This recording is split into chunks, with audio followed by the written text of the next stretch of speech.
الحمد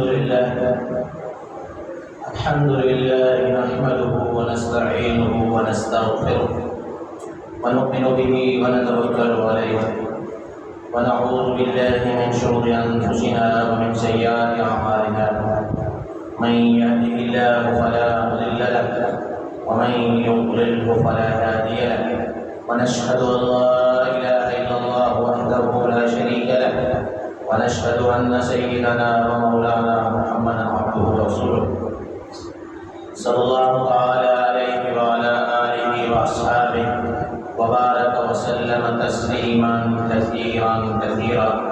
أما بعد فأعوذ بالله من الشيطان الرجيم. بسم الله الرحمن الرحيم. يا أيها الذين آمنوا قوا أنفسكم وأهليكم نارا وقودها الناس والحجارة. وقال رسول الله صلى الله عليه وسلم مروا أولادكم بالصلاة وهم أبناء 7 سنين واضربوهم عليها وهم أبناء 10 سنين. وقال عليه السلام ما نحل والد ولدا أفضل من أدب حسن، أو كما قال رسول الله صلى الله عليه وسلم آمنت بالله صدق الله العلي العظيم وصدق رسوله النبي الكريم الأمين ونحن على ذلك من الشاهدين والشاكرين والحمد لله رب العالمین. رسالت مآب صلی اللہ علیہ وسلم کی رات اقدس پر ایک مرتبہ نماز والا درود شریف پڑھ لیتا. اللهم صل على محمد وعلى آل محمد كما صليت على إبراهيم وعلى آل إبراهيم إنك حميد مجيد. اللهم بارك على محمد وعلى آل محمد كما باركت على إبراهيم وعلى آل إبراهيم إنك حميد مجيد. دوستو، بزرگوں، بھائیو، پچھلے جمعہ میں نے تربیت اولاد کے متعلق مختصر سی گفتگو کی تھی. اولاد کی تربیت کے متعلق گفتگو کی تھی. آج اسی گفتگو کو پھر میں آگے بڑھا رہا تھا. میں نے قرآن کریم کی سورۃ تحریم کی آیت کا ایک حصہ پڑھا ہے.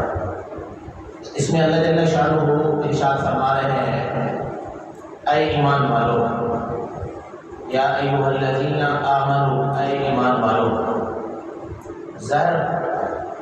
ظاہر بات ہے جب اللہ خطاب کرتے ہیں تو ایمان والے متوجہ ہوتے ہیں کہ اللہ کیا کہنا چاہتا ہے، اللہ کیا کہنا چاہتا ہے. تو اللہ جل شانہ نے ارشاد فرمایا یا ایھا الذین آمنوا، اے ایمان والو. جی اللہ متوجہ ہو گئے ہم، آپ کیا فرمانا چاہتے ہیں. تو ارشاد فرمایا قوا انفسکم، بچاؤ اپنے آپ. اے ایمان والو قوا انفسکم، اپنے آپ کو بچاؤ. آگے واہلیکم، اور اپنے گھر والوں کو بچاؤ. اے ایمان والو اپنے آپ کو بچاؤ اور اپنے گھر والوں کو بچاؤ. کس چیز سے بچائیں؟ فرمایا اللہ نے نارن، آگ سے بچاؤ. اپنے آپ کو اور اپنے گھر والوں کو، ایمان والوں کو آگ سے بچاؤ. آج انسان یہ سمجھتا ہے کہ میں شریعت، دین، مذہب پر عمل کر رہا ہوں تو یہ میری نجات کے لیے کافی ہے. انسان یہ سمجھتا ہے کہ میں نماز کا پابند ہوں، صف اول کا پابند ہوں، رمضان کے روزوں کا پابند ہوں، زکوٰۃ کا پابند ہوں، خیر کے کاموں کے اندر خرچ کرنے کا پابند ہوں. میں تو پابندی کر رہا ہوں، تسبیحات بھی کر لیتا ہوں، چاش کا بھی، تہجد کا بھی اہتمام کر لیتا ہوں. میں تو کر رہا ہوں، میں تو اپنی نجات کا سامان تیار کر رہا ہوں. میں یہ سمجھ رہا ہوں کہ یہ میری نجات ہے، میں اس سے نجات پا جاؤں، میں عمل کر کے نجات پا جاؤں. قرآن یہ بتلا رہا ہے، قرآن کریم کی یہی آیت بتلا رہی ہے نام یہ کافی نہیں ہے. یہ انسان کی نجات کے لیے یہ کافی نہیں ہے. جیسے اپنے آپ کی فکر کر رہا ہے، اپنی فکر کر رہا ہے، اسی طرح اپنی اولاد کی فکر کرنا پڑھانا یہ بھی اس کی ذمہ داری ہے۔ اس کا رخ ہے مغرب کی طرف، اولاد کا رخ ہے مشرق کی طرف۔ اولاد بالکل اس کے الٹ چل رہی ہے، یہ سمجھ رہا ہے کہ میں کامیاب ہو رہا ہوں، یہ سمجھ رہا ہے کہ میں آخرت کے عذاب سے بچ جاؤں گا۔ قرآن یہ کہہ رہا نہیں بچے گا، اس لیے کہ ذمہ داری ہے، تمہاری ذمہ داری ہے۔ الا کلکم راع وکلکم مسئول عن رعیتہ، تم میں سے ہر ایک ذمہ دار ہے، اس کی ذمہ داری کے بارے میں پوچھا جائے گا۔ تو اولاد پر انسان ذمہ دار ہے، اولاد کی ذمہ دار انسان کی ذمہ داری ہے کہ میں اپنی اولاد کو جہنم کی آگ سے بچاؤں۔ آج جس طرح اولاد کے دنیا کی بنانے کی فکر ہے، ہر انسان کو فکر ہے کہ میری اولاد کی دنیا کیسے بنے گی، میری اولاد کا مستقبل کیسے بنے گا، میری اولاد روزی روٹی کس طرح کھائے گی۔ ہر آدمی کو یہ فکر ہے۔ خدا کی قسم یہ ساری کی ساری جتنی آپ محنت کر رہے ہیں، آپ ان کو تعلیمیں دلوا رہے ہیں، اگر آپ نے ان کو دیندار نہ بنایا، یہ ساری کی ساری محنت آپ کی قبر تک محنت ہے، قبر کا بھی کچھ نہیں ہے۔ یہ ساری محنت قبر تک کی محنت ہے، آگے کچھ نہیں ہے۔ اگر آپ نے اپنی اولاد کو دیندار بنا دیا، دنیا کمانا بھی سکھا دیا، اور ساتھ ساتھ وہ اولاد دیندار بھی بن گئی، تو یہ اور اس اولاد کی دنیا بھی بنے گی، اس اولاد کی قبر بھی بنے گی، اس اولاد کی آخرت بھی بنے گی۔ آج جتنی فکر ہمیں اولاد کی دنیا بنانے کی ہے، اگر آدھی فکر اس کے دین بنانے کی ہوتی، اس کی آخرت بنانے کی ہوتی، اولاد کی تربیت صحیح ہوتی۔ آج ہماری نظریں یہ ہے کہ ہماری اولاد اس کا کوئی مستقبل اچھا ہو جائے، وہ مستقبل اچھا کیا ہے، قبر تک روزی روٹی اچھی کما لے، 2 نمبری اچھی کر لے، بس یہ فکر ہے کہ اس کی کوئی ملازمت ہو جائے، یہ کسی کام کے اندر لگ جائے، بس یہ روزی روٹی کما لے، بس یہ کافی۔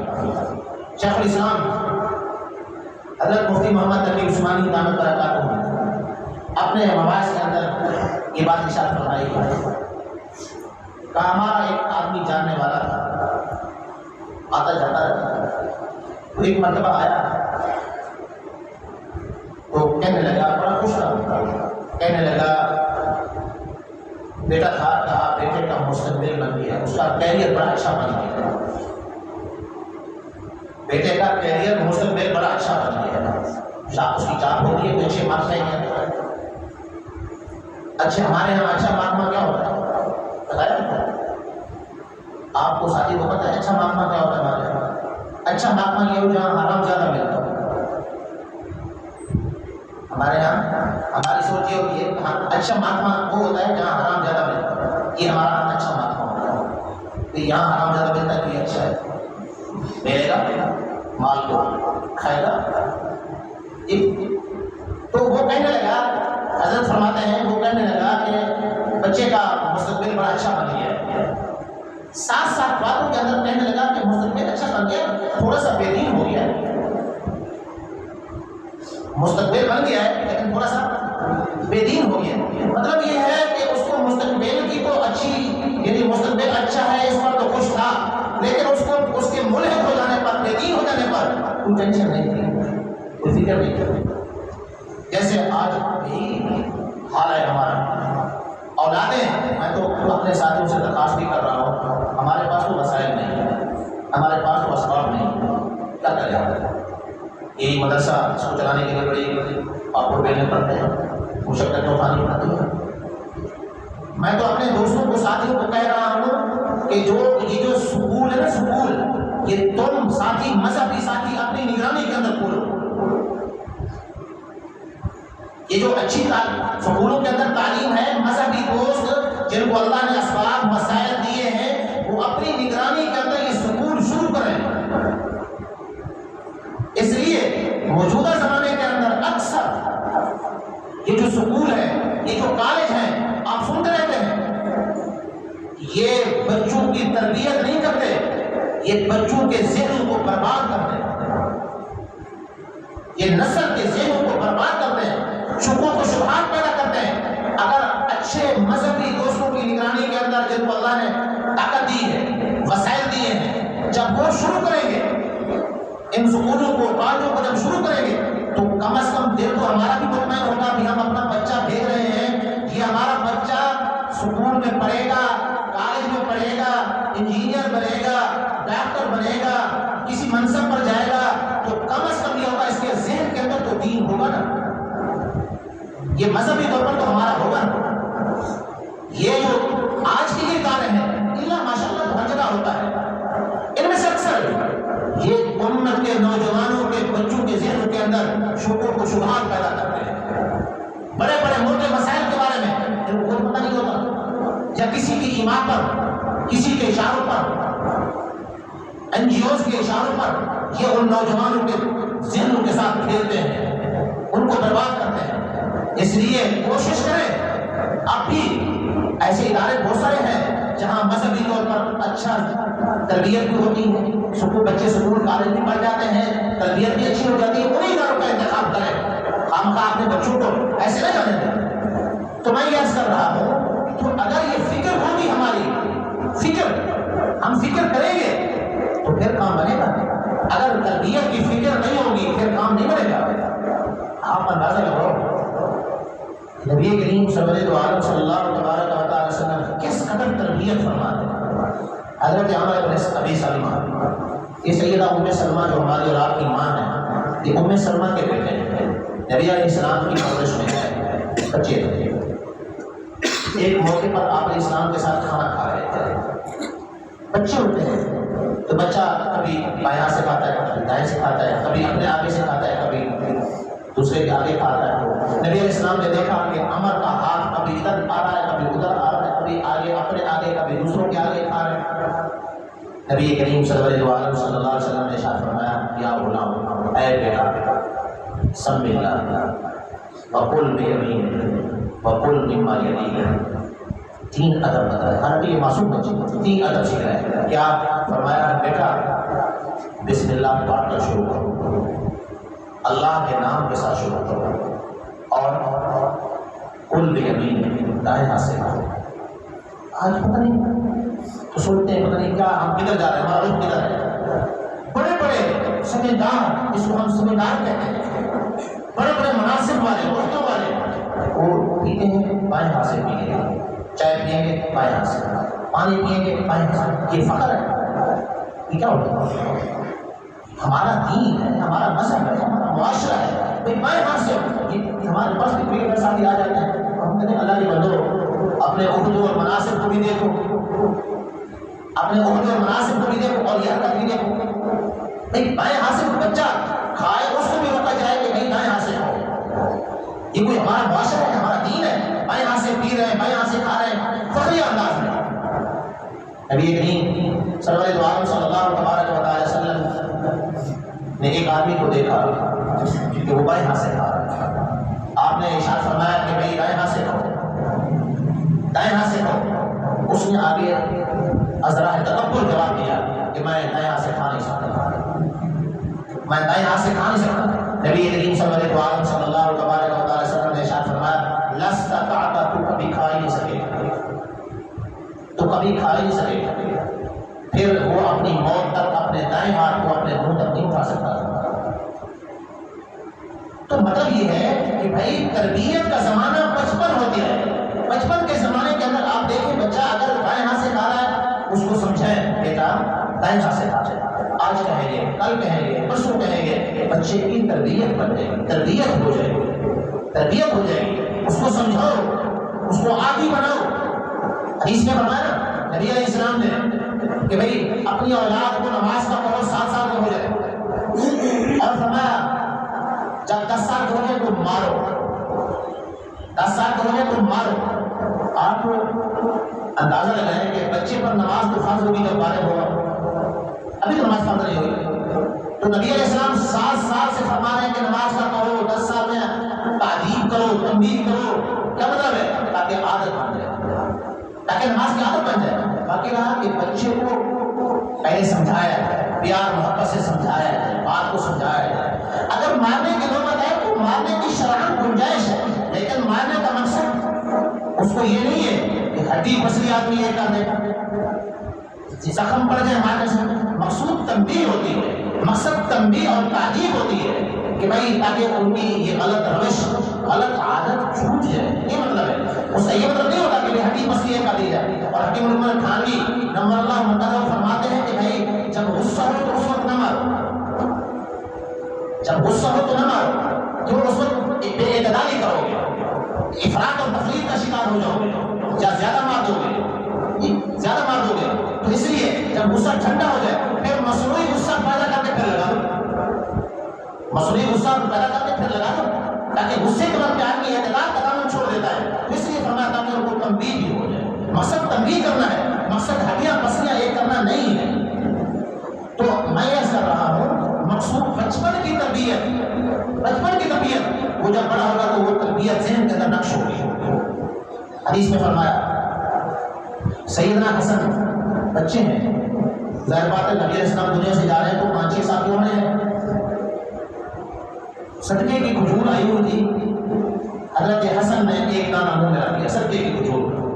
نبی علیہ السلام نے دیکھا کہ صدقے کی کھجور کا دانہ منہ میں ڈالا ہے، آپ نے فرمایا آہ آہ، جیسے ہمارا تھو تھو، بچوں کہتے ہیں تھو تھو، تو آپ نے آہ آہ، مطلب یہ نکال دو۔ حضرت حسن نے نکال دیا، فرمایا کہ بھائی یہ صدقہ ہم اہل البیت کے لیے حلال نہیں ہے، ہمارے لیے صدقہ حلال نہیں ہے، محمد صلی اللہ علیہ وسلم کے لیے اور محمد صلی اللہ علیہ وسلم کے اولاد کے لیے صدقہ حلال نہیں ہے۔ تو مقصد کیا تھا؟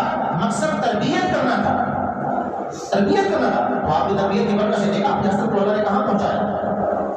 تو مقصد یہی ہے کہ بھائی اولاد کی بچپن کے اندر تربیت کی جائے، تربیت۔ اور آج تربیت کا یہ حصہ ہے اپنے بچوں کو اپنے گھروں سے باہر نہ نکلنے دیں۔ مسجد جاتے ہیں پابندی سے مسجد جائیں، واپس آئیں گھر میں۔ اسکول جاتے ہیں، اسکولوں کی اداروں کا انتخاب صحیح کرو، پھر واپس آئیں، گھروں میں پابند کرو، گھروں سے باہر نہ نکلنے دو۔ آج وہ ماحول نہیں ہے کہ آپ بچوں کو باہر نکلنے دیں گے اور آپ کہیں گے ان کی تربیت صحیح ہوگی، ہرگز نہیں ہوگی، وہ بگاڑ کا سبب بنے گا، یہ آپ کی کھیتی ضائع ہو جائے گی۔ یہ بچے باہر جاتے ہیں اتنے بڑے بڑے گالیاں نکالتے ہیں، واپس آتے ہیں اتنی بڑی بڑی گالیاں، کہاں سے سیکھ کر آتے ہیں؟ معصوم بچے ہوتے ہیں، کہاں سے سیکھ کر آتے ہیں گالیاں؟ گھر میں بھی کوئی گالی نہیں نکالتا، باہر آتے جاتے ہیں وہ بڑی بڑی ایسے گالی آدمی کان پکڑتے ہیں کہ یہ گالیاں کہاں سے سیکھ کر آئے، تو وہ باہر جاتے ہیں۔ تو اس لیے بچوں کو اپنے گھر کے اندر ماحول دیا جائے کہ اپنے آپس میں کھیلو، گھر کے اندر کھیلو، باہر نہ نکلو، یہ ماحول بنایا جائے۔ اپنے دنوں کے اندر رات کے وقت میں ہمیں تو حیران پریشان ہو کے ہم آپ کیا کر رہے ہیں، ہمارے دوست کہاں ہیں؟ یہ بچے گلیوں کے اندر رات کے وقت میں آوارہ پھر رہے ہیں، آوارہ چکر لگا رہے ہیں، کچھ ہمارا نہیں، بھئی آپ کی کھیتی آپ اس کو ضائع کر رہے ہیں۔ تو اس لیے اور بچوں کی نگرانی اور اس کا موبائل ہے، اس پر نگرانی کی ہے۔ رات کے وقت میں دیر تک موبائل دیکھ رہے ہیں بچے، اس پر کیا اٹھیں گے؟ مسجد کے لیے کیا اٹھیں گے؟ نماز کے لیے کہاں آئیں گے؟ ان کی تربیت کیسے ہوگی؟ تو اس لیے موبائل پہلے تو کوشش کریں کہ گھروں کے اندر، گھر کے اندر مستورات کے پاس بڑا موبائل نہ ہو، مستورات کے پاس گھر کے اندر بڑا موبائل نہ ہو۔ اگر آپ چاہتے ہیں کہ ہمارے گھر کا ماحول اچھا رہے، بچوں کی تربیت اچھی ہو، بچیوں کی تربیت اچھی ہو، تو گھر کے ماحول کے اندر بڑا موبائل نہ ہو۔ مرد رکھے اپنے پاس، لیکن وہ اپنے بچوں کو مرد بیٹھ جاتے ہیں، عام طور پر بیٹھ رہتے ہیں، زیادہ نہیں گھر میں جاتے، تو ان کے پاس موبائل نہیں ہوگا، بچے ان کی تربیت اچھی ہوگی۔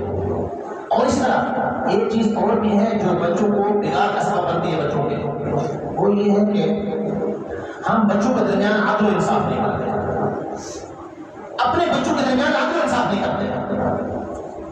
عدل و انصاف دینے کے اندر، محبت کے اندر وہ تو غیر اختیاری چیز ہے، انسان کے اختیار میں ہوگی، بسا اوقات کسی بچے سے محبت زیادہ ہوگی، کسی سے کم ہوگی، یہ غیر اختیاری ہے۔ لیکن دینا، گفٹ دیتے ہیں، تحفے دیتے ہیں، کوئی چیز دیتے ہیں، کبھی بسا اوقات یہ ہوتا ہے ایک بیٹے کو دے دیا باقی سارے گئے، کبھی یوں ہوا بیٹوں کو دے دیا بیٹیاں لیں ساری چھٹی، بیٹیوں کو چھٹی کو مجھے معلوم نہ دی، یہ غلط ہے۔ انصاف کے ساتھ جو آپ ایک بیٹے کو دے رہے ہیں دوسرے بیٹے کو وہ نہیں دیں، بیٹی کو وہ نہیں دیں، برابر برابر آپ انہیں تقسیم کریں۔ حدیث میں آتا ہے حضرت نعمان ابن بشیر، ان کی والدہ حضرت عمرہ بنت رواحہ، انہوں نے کہا اپنے شوہر کو، حضرت بشیر میرے بیٹے نعمان کو ایک غلام گفٹ کر، میرے بیٹے غلام نعمان کو ایک غلام گفٹ کرنا، غلام کی مالیت بہت بڑی مالیت تھی اس وقت، مال ہے غلام بہت بڑی مالیت تھی. تو کہا کہ میرے بیٹے کو نعمان کو اور اولاد اور بیوی سے تھی، نعمان امرا سے تھی، تو کہا میرے بیٹے کو غلام دے، گفٹ دے. حضرت بشیر نے کہا میں نے دے دیا ایک غلام اس کو دے دیا. اس نے کہا نہیں میں اس پر راضی نہیں ہوں. ہاں کہا تو رسول پاک علیہ السلام کو اس پر گواہ بنا، نبی علیہ السلام کو اس پر گواہ بنا کہ میں نے یہ غلام دے دیا ہے تاکہ تیرے دنیا سے جانے کے بعد کہیں مسئلہ کھڑا نہ ہو جائے. اس لیے کہ گواہی رسول پاک علیہ السلام کی ہوگی. جیسے ہمارے اس معاشرے کے اندر بغیر تشریح کے ہمارے ساتھی پہلے معاملے کو گین کراتے ہیں اور پھر اور اس کو خراب کرتے ہیں، پھر آتے مولوی کے پاس.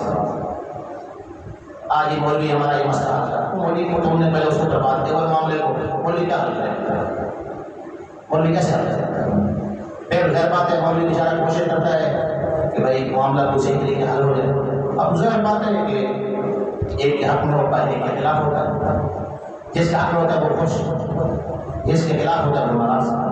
اور وہ کدھر اور پھر کیا کرتے ہیں مدرسے میں چندہ دیتے وہ بند کر دیتے ہیں. جس کے خلاف ہوتا ہے وہ کہتے چندہ نہیں دیتے وہ ہمارے خلاف کیوں نہیں ہے. اور وہ کدھر ہم کیا کریں؟ ہم تو جو صحیح رخ ہوتا ہے ہم کوشش کرتے ہیں کہ معاملے کو بسار بات کی شکل نہیں بنتی کیا کریں. اچھا ابھی پچھلے ہفتے میں آپ کو ایک کارگزاری کے طور پر سنا دوں، میں نام لیے بغیر میں سفر میں تھا واپس آیا.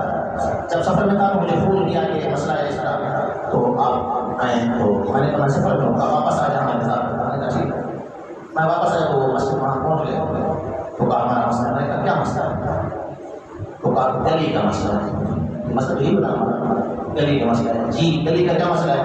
گلی کے ایک گھر ہے شمالی جانب، اس گلی کے 15 فٹ 10-15 فٹ گلی چھوڑ کر اس گلی کے جنوبی کنارے پر کوئی درخت ہیں، چھوٹے موٹے درخت، ایک آبی چھوٹے موٹے یہ چھوٹے موٹے یہ ہیں.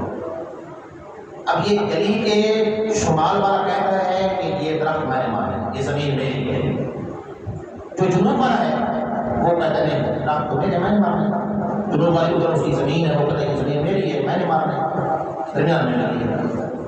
اچھا میں نے کہا بھائی آپ یہ بتائیں یہ تو ہے گلی، جو شمال والے کو میں نے کہا کہ آپ کے پاس کوئی پیمائش ہے گلی کی؟ گلی کتنی ہے؟ اس نے کہا نہیں پیمائش نہیں. اچھا میں نے جنوب والے کو کہا کہ آپ کہتے ہیں کہ یہ زمین میری ہے، آپ نے جو زمین خریدی ہے آپ نے خریدی ہے، آپ کے پاس آپ بتلا رہے ہیں کہ بھائی میرے 120-30-50 فٹ ہے، آپ کے پاس پیمائش ہے؟ پیمائش کا میرے پاس بھی نہیں. شمال والا کہتا ہے میرے پاس گلی کی پیمائش نہیں ہے، گلی کتنی ہے. جنوب والا کہتا ہے میری زمین اتنی ہے، مجھے انہوں نے جو پیمائش کر کے دی ہے پہلے مالک نے مجھے پیمائش کر کے دی ہے اتنی، لیکن میرے پاس تحریر نہیں ہے. آپ بتاؤ مولوی کدھر ہے؟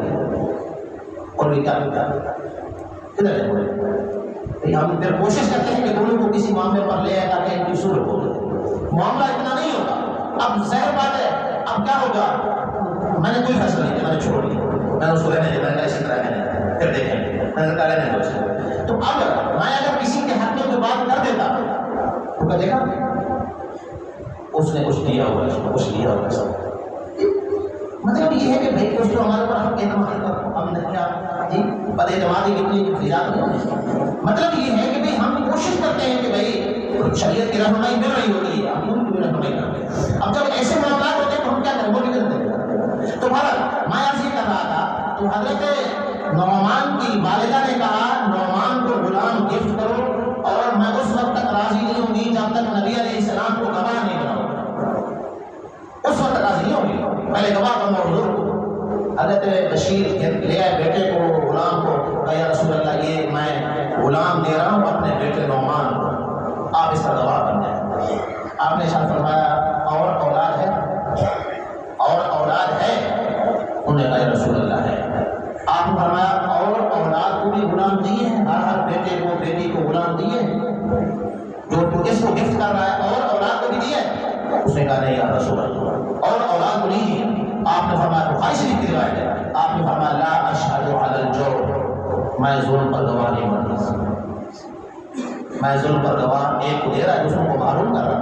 علماء نے اس حدیث سے لکھا کہ مستحب افضل تو یہی ہے کہ اگر آدمی زندگی کے اندر دے رہا ہے، کیونکہ زندگی کے اندر میراث نہیں ہوتی، زندگی کے اندر ہدیہ ہوتا ہے، گفٹ ہوتا ہے، تو علماء نے لکھا بیٹا بیٹی سب کو برابر ہے، بیٹے کو بھی اتنا دے جتنا بیٹی کو، بیٹی کتنا دے رہا بیٹے کو اتنا دے، برابر ہے، یعنی کمی بیشی نہ کرے۔ تمام علماء نے لکھا کہ اگر عذر ہے، کوئی معقول عذر ہے، تو تب میراث کا ضابطہ جو 1/2 ہے اس کے مطابق بھی دے سکتے ہیں، معقول عذر کی بنا پر، ورنہ علماء نے لکھا کہ افضل یہی ہے کہ آدمی برابری کرے۔ اب اولاد کے بگاڑ کا ایک سبب یہ بھی ہے کہ ہم اولاد کے درمیان برابری نہیں کرتے، کسی کو اور نظر سے دیکھتے ہیں، کسی کو اور نظر سے دیکھتے ہیں، جس سے اولاد